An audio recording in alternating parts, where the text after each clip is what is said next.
A big loss to the Chiefs when his Ravens go to Washington Sunday. Lamar threw for his fewest passing yards as a starter against KC, which brought out some criticism this week. Lamar fired back, saying critics are waiting on your downfall, and added, quote, "The world's gonna keep spinning, and we gonna keep winning." Joined now by NFL analyst LaVar Arrington, but Marcellus, talk to me. Is the league finally catching up to Lamar Jackson? You know they're not at all, but they be praying for your downfall, and that's what it is. And oh, golly, how many times are we gonna rehash this old, tired, dusty narrative of how Lamar Jackson can't play the quarterback position, or he's been exposed? Because you guys are sitting there on the edge of your seat, biting your fingernails off, just waiting for something bad to happen and to pounce on that. Well, let's talk. Let's go through the timeline of who Lamar Jackson is. When he was coming out of college, what did we hear? You ain't want to switch positions. Wide receiver, running back, can't play quarterback. Oh, really? Okay. Come out my first year, guess what I do? I hold a clipboard for Joe Flacco half the year. Other half of the year, I'm saving my coach's job and getting this franchise direction pointed upward. And I go and take us to the playoffs. Woo-hoo. And then after that, we saw him against the Chargers, and we were like, ugh, he can't throw. Even if he plays quarterback, he can't throw. What does he do in return form? He goes out there, not only wins the MVP, he becomes the youngest to ever win an MVP and only the second guy ever to be a unanimous MVP. And now people's like, well, yeah, he could throw, and yeah, he could play quarterback, but he can't keep it up. Probably going to get hurt. I don't know if this is sustainable. So now people are running and waiting for him to lose again the third time to the Chiefs. And now y'all think y'all got your moment. Seize the moment right here because he can't play. Look at the difference between him and Patrick Mahomes. Yucky. Well, the full screen king is back to let you guys know that y'all takes are whack. This is the same old song for a guy, Lamar Jackson. Last year, youngest MVP. Last year, only the second unanimous MVP. Look at these lowly performances. Week 5, 161 yards. Yuck. 143, week 7. Yuck. 163. 105? What the hell you out there doing? And 145 against the Buffalo Bills Mafia. And guess what he won? MVP. My point is this. Y'all got to dive into your history. You got to know what you're talking about. For it to be an amazing season doesn't mean every single game has to be amazing. He had one blip on the radar. The rest of this is going to be greatness as usual. Here's what I will say. The league has not caught Lamar Jackson. No.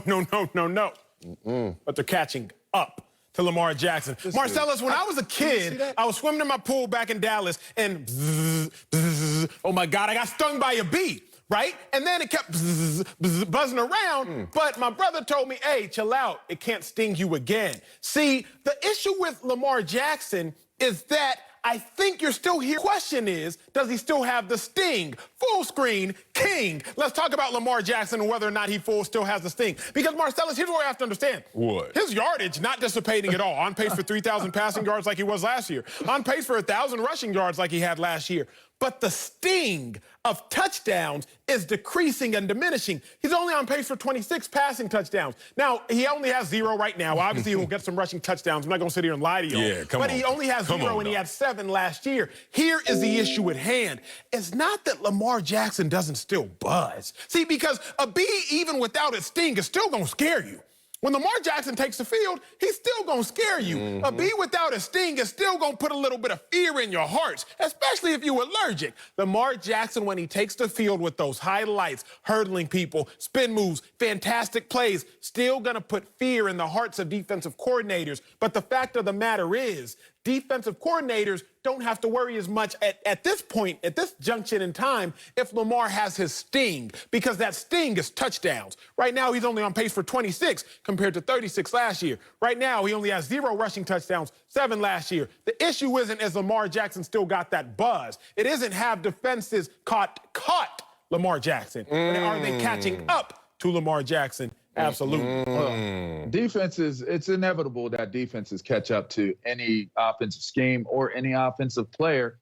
Really? Right? Maybe outside of Randy Moss or maybe Jerry Rice or Barry Sanders. There might be a couple out there. All right, you just maybe named I'll a few. Retract that. Maybe I'll retract that. Yeah, statement. buddy. Here's what I'll say. Here's what I'll say about the bee sting analogy, right?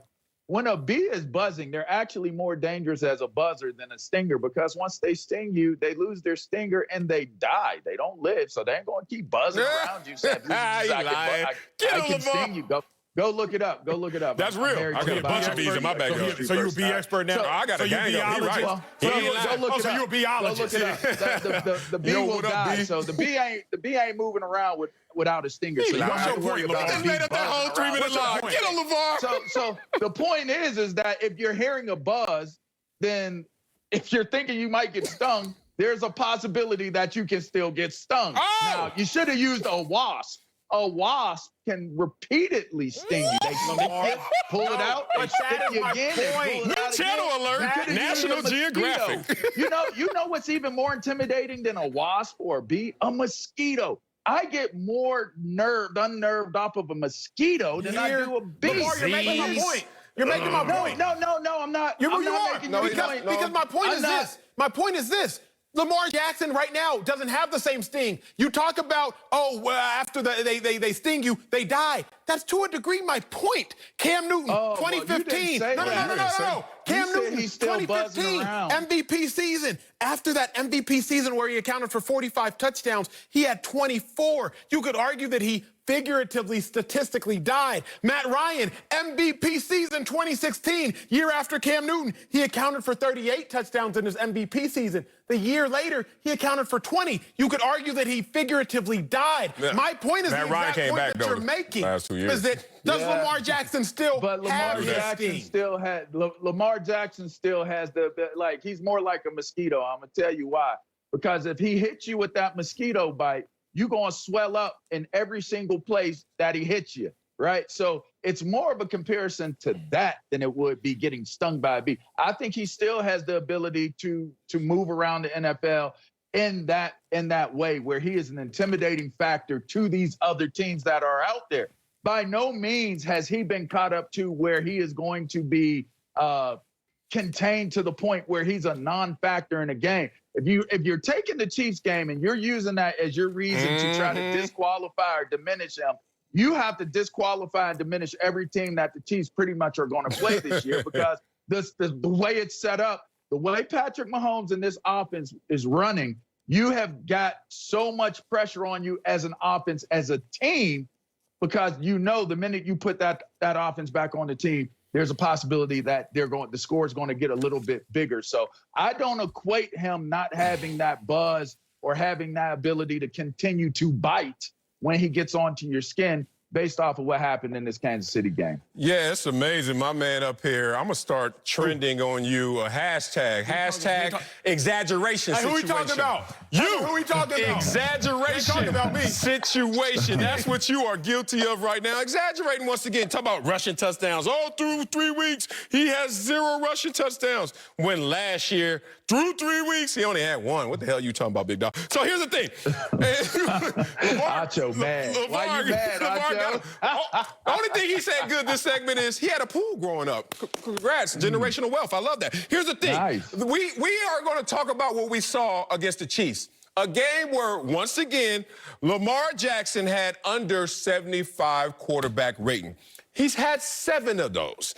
3 his rookie year, 3 in the MVP season, and 1 this year. And you know what his totals were in those 7 games? Marcellus? 3 touchdowns in 7 games, 6 interceptions in 7 games, and 142 yards per game average. And guess what that has added up to, who we think Lamar Jackson is? See? Second, third best quarterback in the league, Acho? See, go back to that pool and chill out with a margarita. I was going to let Marcellus go to break, but I've learned Marcellus's tricks. Marcellus will try to drop the mic, dance on you, and go to break before you have time to think about what he's saying. Marcellus, the difference between that 1 touchdown over the course of 3 games and 0 touchdowns over the course of 3 games, you're a smart man, again, went to Columbia, is 5 touchdowns on the season. Again, making my point. You and LaVar talked for 10 minutes just to further my point. Coming up.